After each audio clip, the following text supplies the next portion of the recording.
반갑습니다. 오늘도 새벽 돌베개에 오신 성도님들을 주님의 이름으로 환영합니다. 새롭게 시작하는 이 한 주간의 첫날인 월요일 이 아침에 주님께서 주시는 주의 말씀을 붙잡고 또 우리에게 주신 한 날을 잘 살아가는 모든 성도님들과 또 제 자신이 되기를 간절히 바랍니다. 오늘 함께 볼 말씀은 마태복음 14장 말씀입니다. 마태복음 14장 14절로 21절까지의 말씀을 제가 매일 성경 순으로 세 번역으로 번역된 성경 말씀으로 봉독해 드리도록 하겠습니다.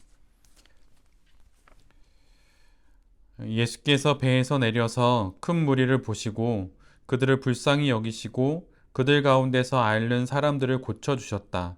저녁 때가 되니 제자들이 예수께 다가와서 말하였다. 여기는 빈들이고 날도 이미 저물었습니다. 그러니 무리를 헤쳐 보내어 제각기 먹을 것을 사 먹게 마을로 보내시는 것이 좋겠습니다. 예수께서 그들에게 말씀하셨다. 그들이 물러갈 필요 없다. 너희가 그들에게 먹을 것을 주어라. 제자들이 예수께 말하였다. 우리에게 있는 것이라고는 빵 5개와 물고기 2마리밖에 없습니다. 이때에 예수께서 말씀하셨다. 그것들을 이리로 가져오너라.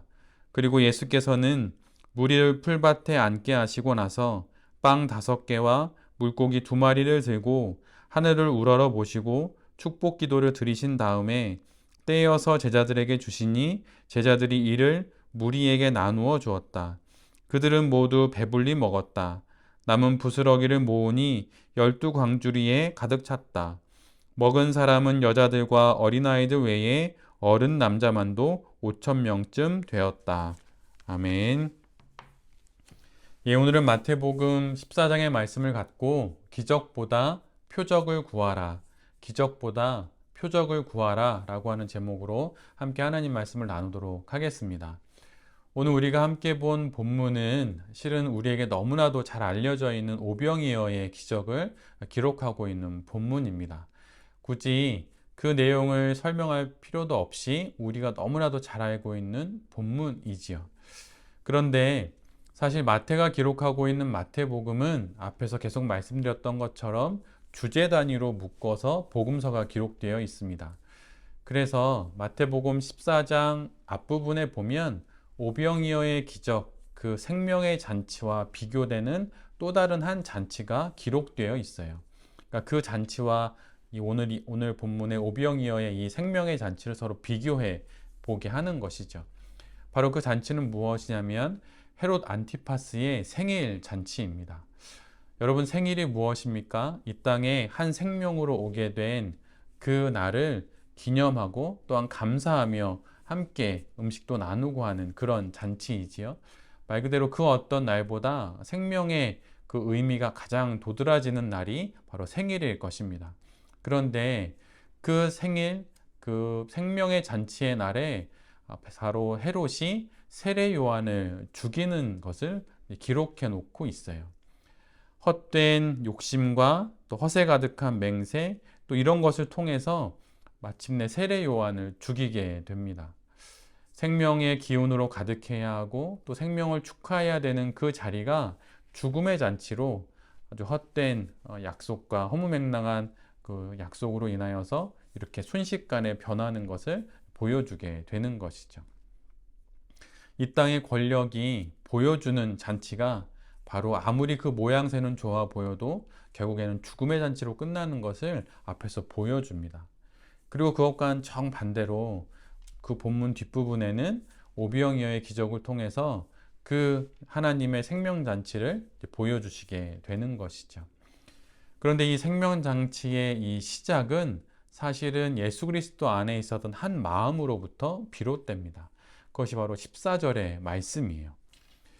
예수께서 배에서 내려서 큰 무리를 보시고 그들을 불쌍히 여기셨다. 신앙을 두고 다양하게 정의를 내릴 수 있고 사실 또 많은 정의들도 있습니다. 그런데 사실 신앙의 여정에서 우리 모두가 사실은 크게 도움이 되는 것은 내가 생각하는 신앙이란 이러이러한 것이다 라고 말할 수 있는 그런 정의들을 여러 가지 가지고 있는 게 매우 유익합니다. 그래서 그런 정의를 통하여서 신앙이 어떤 것인지 그 모양새를 알 수 있게 되고 또한 잘 다져지기 때문이죠. 그런데 제가 가지고 있는 신앙에 대한 정의 중 하나는 헨리 나우엔이 가지고 있었던 신앙에 대한 정의인데, 그것은 바로 하늘의 영성과 땅의 환대를 갖고 살아가는 것이 신앙 생활이라고 하는 그런 이야기였습니다. 만약 어느 누가 하늘 높이 닿을 만한, 신에게 도달할 만한 그런 하늘의 영성을 가지고 있다면 그는 이 땅을 향하여서 환대의 영성을, 또한 연민의 마음을 가지고 있어야 한다고 하는 거예요. 그런데 바로 오늘 오병이어의 그 놀라운 기적의 그 출발점이 바로 예수 그리스도 안에 있었던 바로 이 땅을 향한 연민의 마음이었다고 하는 것입니다. 신앙은 달리 말하면 예수 그리스도를 닮아가는 것, 바로 그것이지요.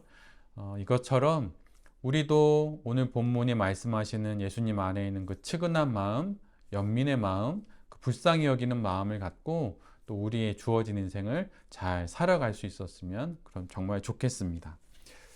오늘 본문을 보면 시간이 지나서 저녁이 됩니다. 그러자 제자들이 모인 사람들을 보고 그들을 모두 돌려보내어 마을로 가서 저녁 식사를 해결할 수 있도록 해야겠다는 생각을 합니다.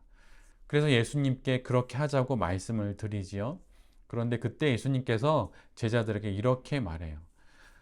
그들이 물러갈 필요 없다.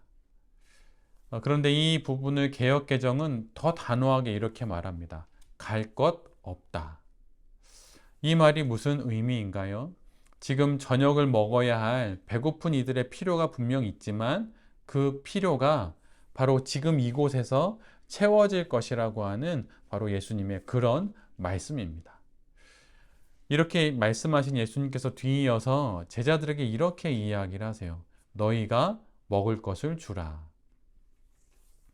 아마 제자들이 먹을 것이 있었다 하더라도 예수님을 포함한 12명의 제자들이 겨우 한 끼를 해결할 정도, 바로 그 정도였겠죠. 근데 이런 이야기를 들으니 얼마나 제자들이 당황스러웠겠습니까? 그런데 그 이야기를 듣고 제자들이 어디서 구했는지 보리떡 5개와 물고기 2마리를 구해 옵니다. 그리고 그것을 예수님께 전해드려요. 근데 여러분, 예수님께 제자들이 이렇게 행동을 한 것이 어떤 의미가 담긴 것일까요?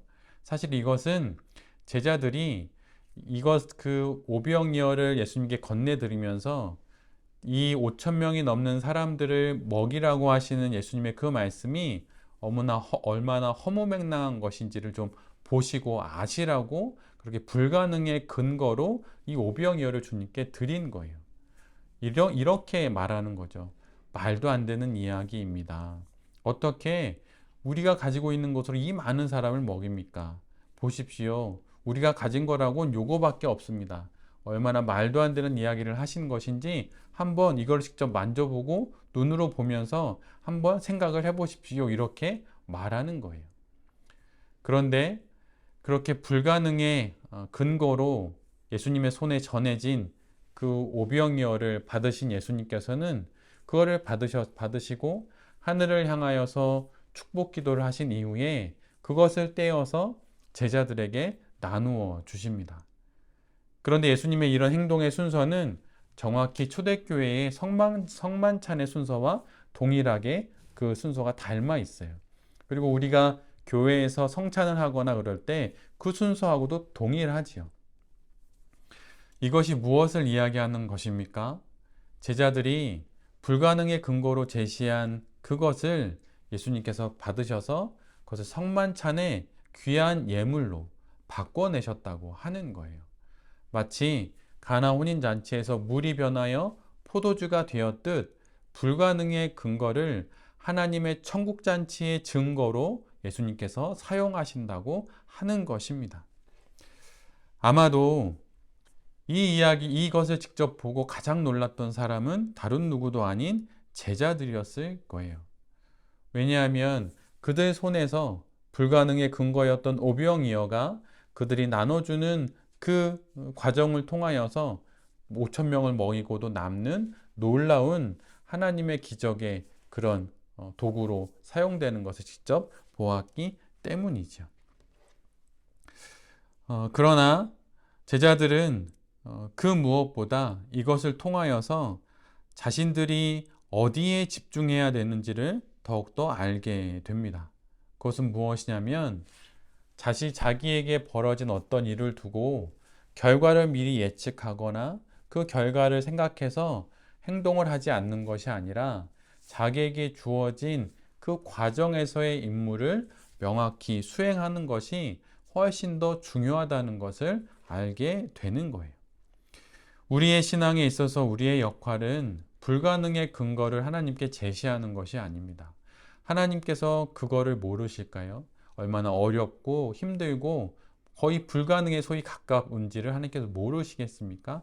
다 아시죠. 그러나 우리의 역할은 그런 불가능의 근거를 제시하는 것이 아니라 내게 주어진 그 과정에서의 임무를 잘 수행하는 것입니다. 결과는 하나님께 맡기고 말이죠. 우리의 책임의 영역은 결과가 아닙니다. 불가능하다고 말하는 것도 아니에요. 우리에게 부여된 책임의 영역은 과정을 잘 감당하는 것입니다. 그럴 때 하나님이 결과를 책임져 주시는 것이죠. 우리는 성경 속에서 여러 놀라운 기적들을 봅니다. 그리고 그 기적들의 결과를 보지요.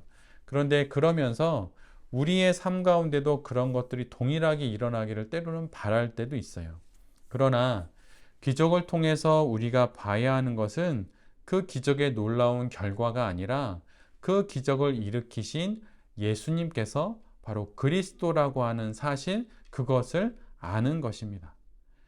만약 결과에만 집착한다면 그러면 우리는 기적의 결과만 바랄 뿐, 기적의 사건만 바랄 뿐, 그 사건을 일으키시는 예수님은 못 본 채 할 수 있는 것이죠. 그것에는 그분에게는 관심이 없게 되는 거예요.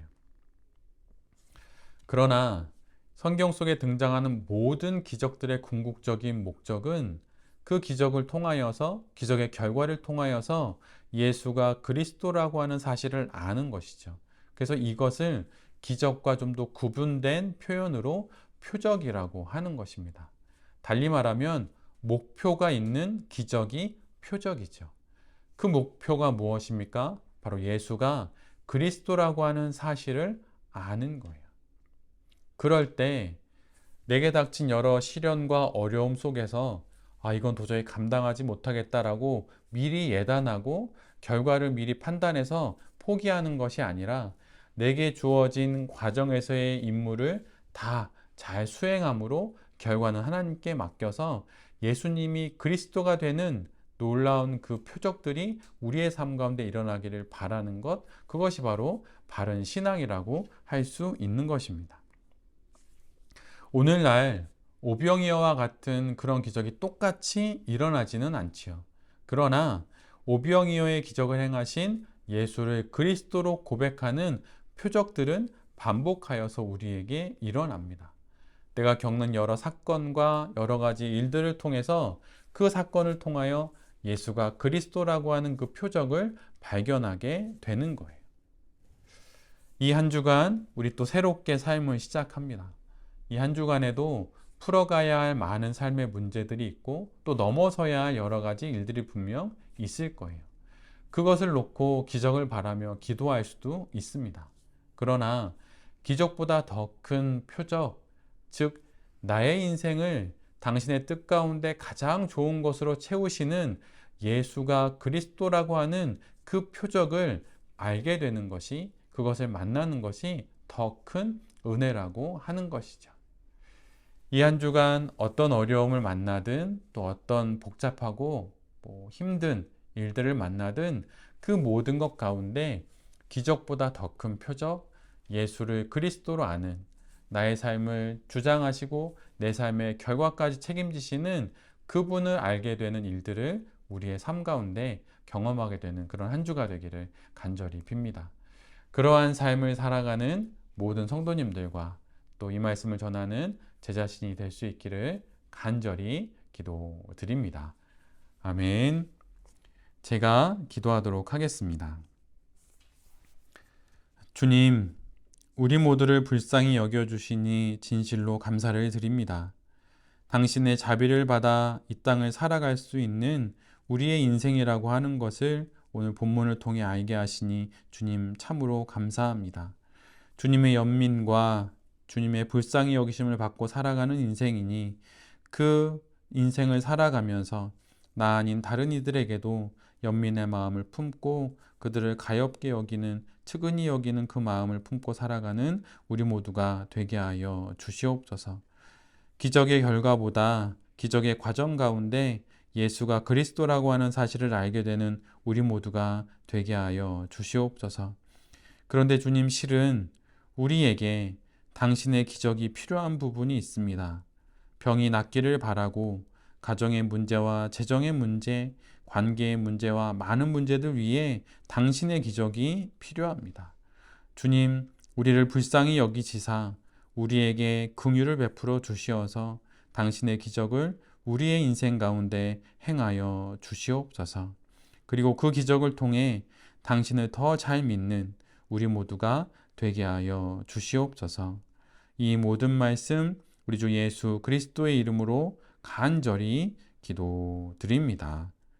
아멘.